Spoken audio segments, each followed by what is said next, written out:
I've often asked the question, if a bad story has an amazing ending, does that make it a good story?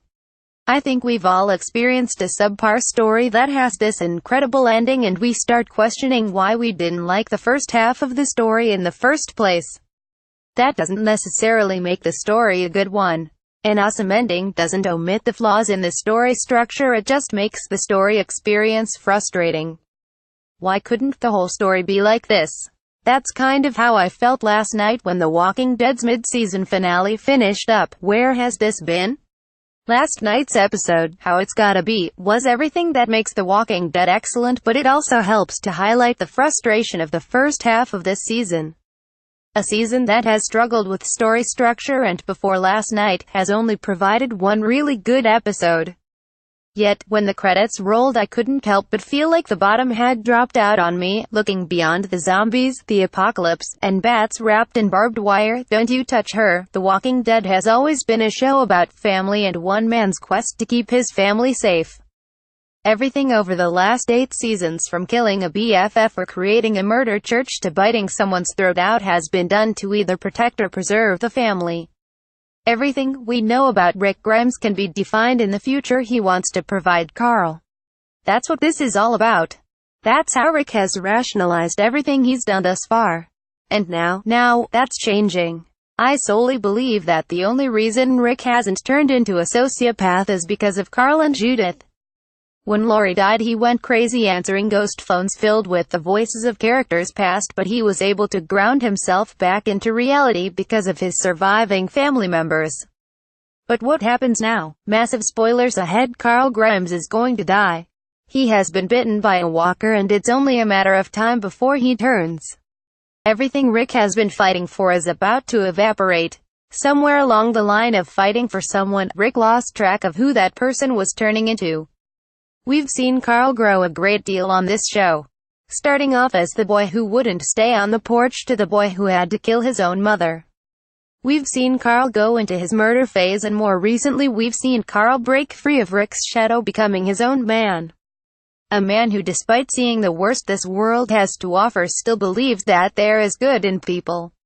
That people are worth saving. Hell, it's what gets him bitten. Rick pushes aside another human's wants because he can't be bothered, and while Carl's actions can be frustrating at times, just stay on the porch man, he acts against Rick's wishes because he feels this man needs a chance. This man should be allowed the same opportunities that Carl has in Alexandria. That ultimately gets him killed.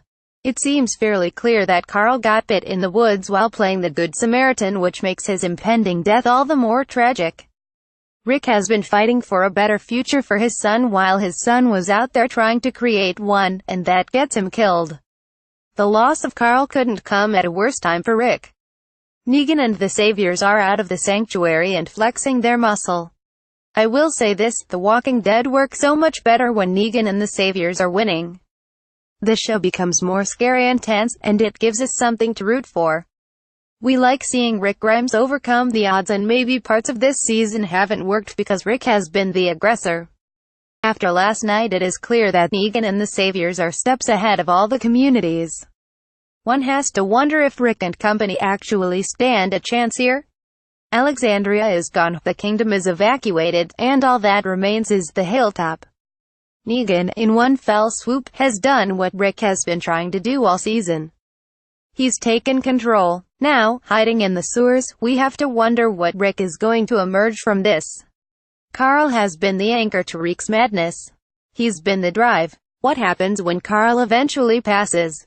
Are we going to see a scenario where Rick has to put down his son like Carl did his mother so many seasons ago?